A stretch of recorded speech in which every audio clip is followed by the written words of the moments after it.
See what kind of excitement today is going to bring. So yesterday we saw gold experience its largest decline in 12 years. It fell about 6.3%. The VanEck Gold Miners ETF saw its biggest drop since 2020, down 9.4%. So as a licensed commodity broker with over 2 decades of experience, working closely with thousands of clients, I can only stress that position sizing, risk management, the ability to scale up those positions, adjust your position size based on volatility, and having a plan are critical for trading success. There's no reason at all why yesterday's market move should have wiped anybody out. As the volatility increases, what should you do? You reduce your positions. As volatility decreases, you increase your position size, but prepare for potential heightened volatility ahead. That's why oftentimes I'll use the options markets in conjunction to the futures markets. So I do this video every single day to make myself better, to make myself accountable and knowing exactly what's going on in these markets. And this is the equivalent of showing up to practice every single day. So let's get into it here. So looking at these markets here, good morning. It's Wednesday, October 22nd. I'm Phil Streible, Chief Market Strategist at Blue Line Futures. So some of the top headlines overnight, some of the price action in the precious metals. So you look at gold down $40 here. What's the range? About $150. What's the average true range? About $110. So we've got a little bit more heightened volatility, perhaps some emotions playing a factor in these markets here as we get closer to some of those whole round numbers like the 4,000 mark. You look at that silver market, average true range, $2.13. What's the volatility overnight? About $2.13. So it matches up and it aligns with what the volatility regime that we're in here at the moment. Something else you could do, you could look at gold volatility. There's actually an index for it sitting at about 32 right now. What happened the last time we were at 32? It was in 2022, and that was when you had the Russia-Ukraine, the invasion, and that's when a lot of the volatility in the metals markets, and it was critical to have a futures commodity trading account because of the fact that many of those moves were happening on a 24-hour basis and mostly at night. Now you look at what happened yesterday as far as the flows, because the flows have been really what's driving and also have the structural support within this market. Well, the ETF dip buyers, they emerged and they increased those gold holdings for the 8th straight day of growth here, and it's the longest winning streak since September 2nd. So despite that sell-off here, people were slowly allocating towards that market here. And I read a report at Goldman Sachs saying that the non-traditional commodities portfolio is starting to incorporate this gold into this market here, and that's where you get a little bit of the frothiness as these people are unable to accountably adjust their position size. So they get a little bit too heavy, markets start to break levels of support, and what do? Stops get hit. They make this mass exit out of the market because they're fueled by emotions rather than process and having a trading plan. Now the total gold held by ETFs, it's risen about 19% this year, and it's the highest level since September 16th, 2022. You look at the silver market, those ETFs added about 10.3 million troy ounces of silver holdings in that previous trading session, bringing this year's net purchases to 119.3 million ounces. Biggest one-day increase since July 22nd, and also the 3rd straight day of growth. So some critical levels in the gold market here.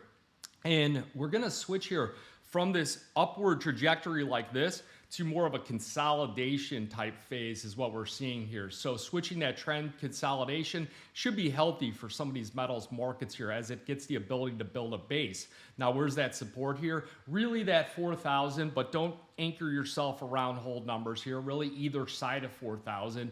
In the level that I'll be watching in the silver market, 46.70. The low in the overnight session, 46.85. What was 46.70? Well, that was the October 10th lows here. So looking at the focus here before the bell on a lot of these different markets, you got stock futures. They are holding, they're in this holding pattern here, slightly higher with the S&P up about just under a 0.1% here at 67.82. It's up 9 points. You also have the Russell down about 5 points, the NASDAQ up about 10 points here. So small action going on because of the fact you have a lot of earnings and they're looking for that for direction ahead of US-China trade talks and Friday's delayed inflation data. We'll see if the inflation data really does anything to the markets because of the fact that this data is so old. The S&P 500 futures, really just little change here again with the NASDAQ as well. So you check it on the pulse of the market. So what I'll do is go through this different checklist and process what I'm looking at. I'll look at the dollar index. The dollar index is up 8 at 98.79.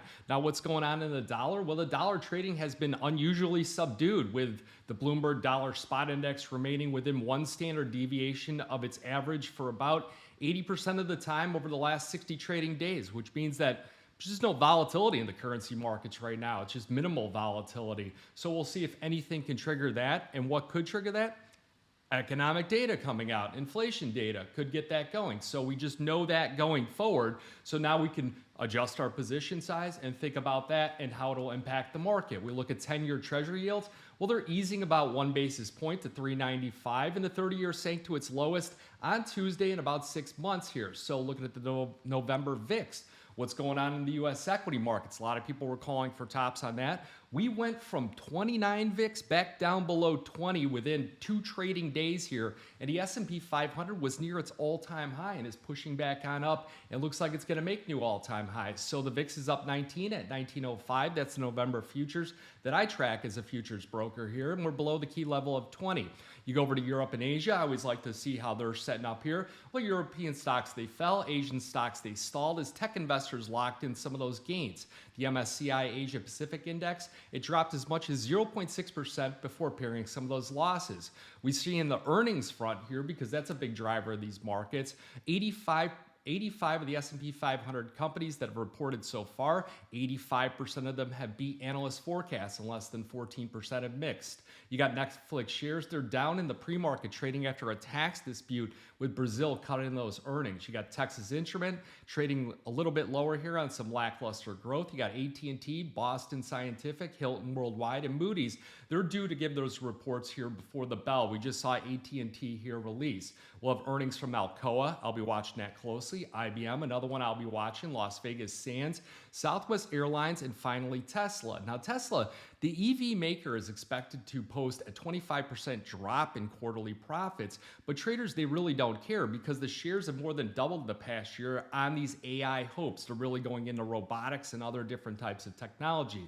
We should have those MBA mortgage applications come out. However, with the economic data, we might not see it. The central banks, we are in a blackout period, and you look at the CME's Fed Watch tool, we got a 98.9% chance of a 25 basis point interest rate cut and a 1.1% chance that we're unchanged. So looking at these metals here, gold a little bit lower. You get to the outside markets, copper just a little bit higher here, hovering right around that $5 mark. You got platinum snapping back just a bit, palladium under a little bit of pressure, and the gold-silver ratio, well, that's sitting here at about 85 to 1. So you guys got any questions? Give us a shout, info@bluelinefutures.com. And remember that futures and option trading, it does involve risk of loss, and it may not be suitable to all investors. Good luck and good trading.